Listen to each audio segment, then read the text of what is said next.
I walked a lot of people out of Harmon Valley Regional.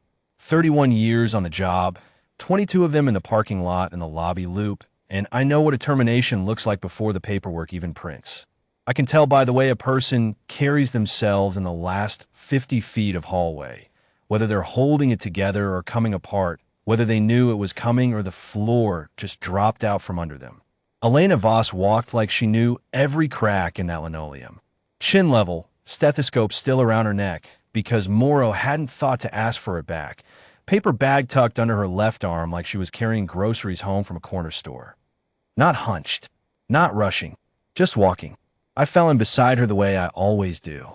Morrow had called my station directly, which he never does. Usually it's a supervisor who calls, or the HR rep who meets us in the hall with a manila envelope and a rehearsed face. But Morrow had picked up the phone himself, and something in his voice when he said third floor nurse's station immediately told me he wanted it done fast. He was a man who liked a thing finished before anyone could object to it. I didn't know anything about her then. That's the honest truth, and I'm not proud of it. I'd seen her in the halls, the way you see any of the nurses in passing in the blur of a shift change, a face over a badge. She'd been at Harmon Valley 11 months. The badge Morrow had pulled and dropped on the counter like a used card was still sitting there when I arrived, and she was standing with her back straight and her hands at her sides while he told her the termination was effective immediately and that security would see her to her vehicle. He didn't look at her when he said it. He looked at the counter. She looked at me, not with an appeal. She wasn't asking me to intervene, just acknowledging that I was there, like she was being polite. I picked up the paper bag from the counter because nobody else had, and I handed it to her. She took it without a word. I said, "Ma'am, I'll walk you out." I don't know why I said ma'am. I almost never say ma'am. It just came out. We went down the back elevator. She didn't speak, and I didn't either, which meant the only sounds were the elevator cable and the hum of the fluorescent light and the soft tear of the paper bag handle where the weight of whatever was inside had started to work at the fold.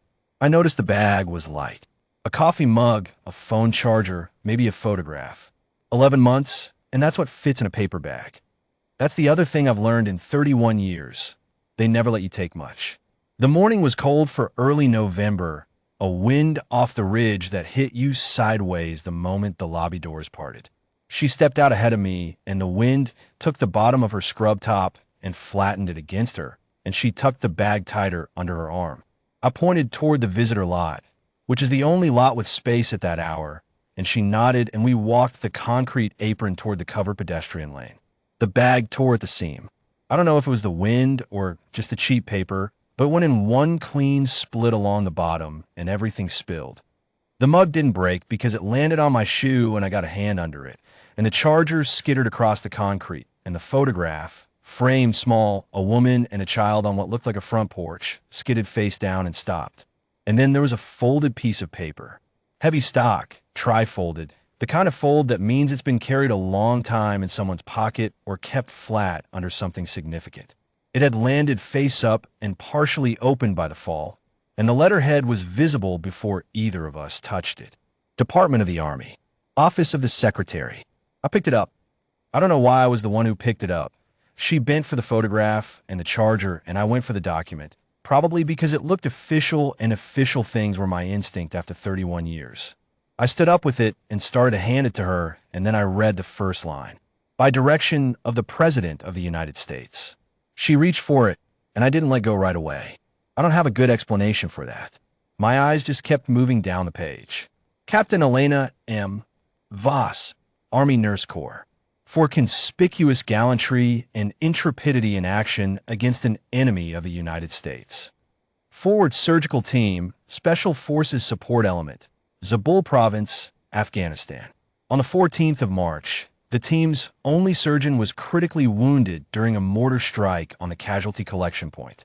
Captain Voss, the senior medical officer remaining, assumed full command of triage and surgical operations with no physician support and no air evacuation available. Over 17 consecutive hours, under recurring indirect fire, she stabilized, treated, and sustained 13 soldiers with wounds that military medical doctrine assessed as non-survivable without a surgeon.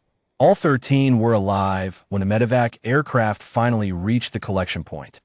She refused evacuation herself until the last patient was loaded. The Silver Star is awarded. I have been retired Army Staff Sergeant Dale Okafor for 23 years, and I spent all of it in motor pools, not combat, and I know the difference.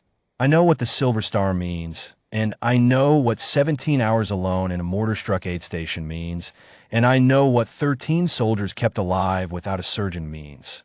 I understood what I was holding. I looked up at her.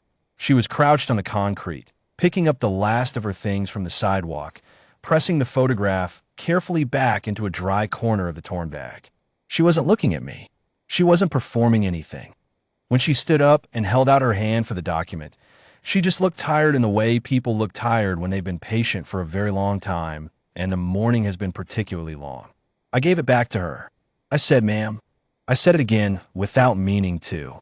Just "ma'am," out loud, in the parking lot, to a woman I'd been ordered to escort to her car. She folded the citation back along its original creases and set it in the ruined bag. "It's all right," she said. "I've got it from here." She said it the way someone says it who has been getting themselves from here to there for a long time without any help.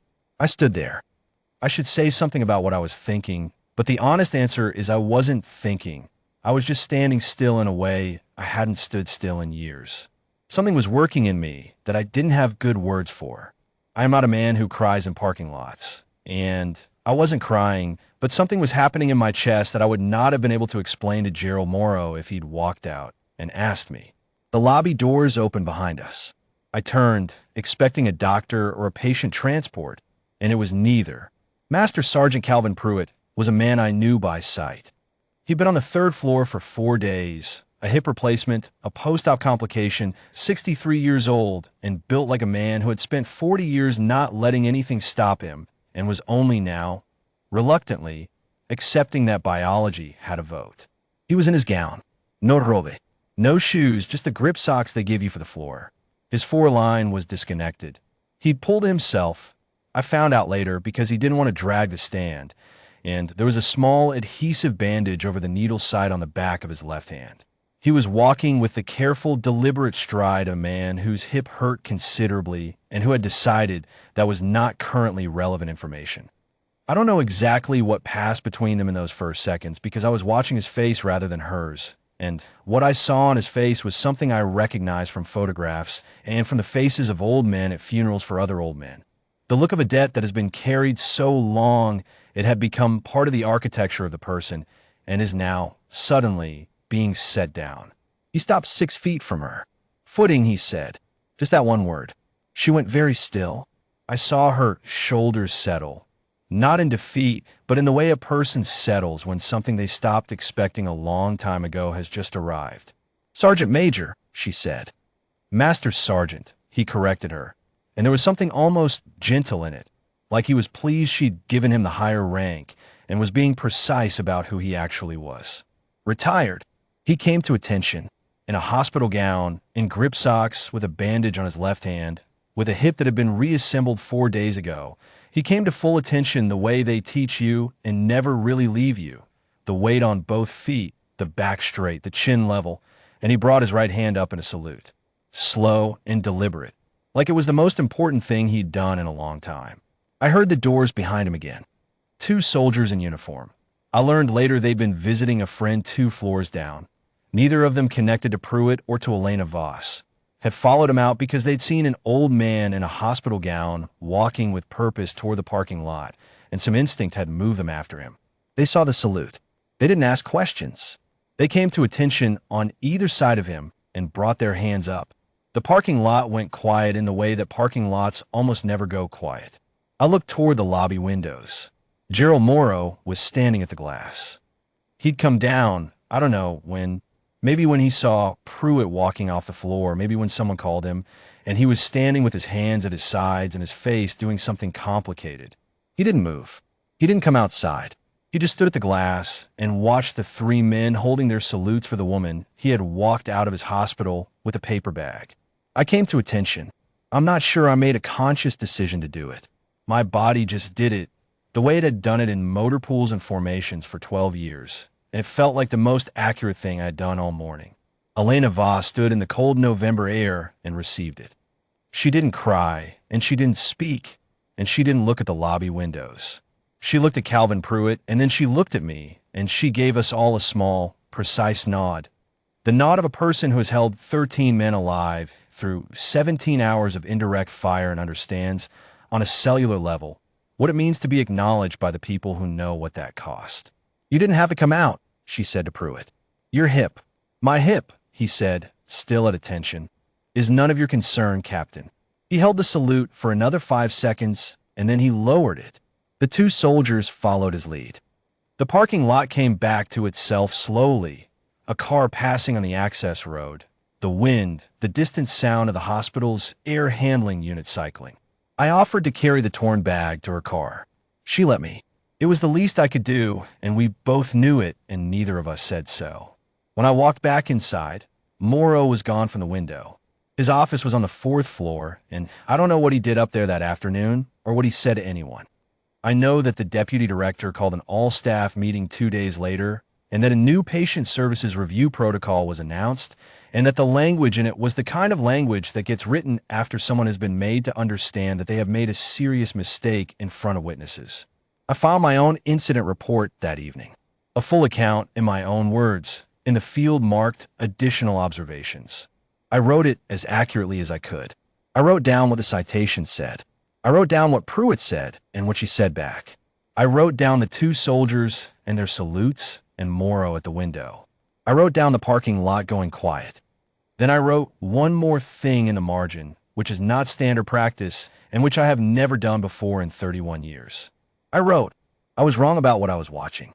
I thought I was walking a nurse to her car. I was walking a soldier home, and I didn't know it until she let me. I signed it and dated it and turned it in. I've walked a lot of people out of Harmon Valley Regional. I've never once gone back the next day and hoped someone was still there. But I went back the next day and the day after, and I kept going back, and I want to say for the record that I have never once regretted it.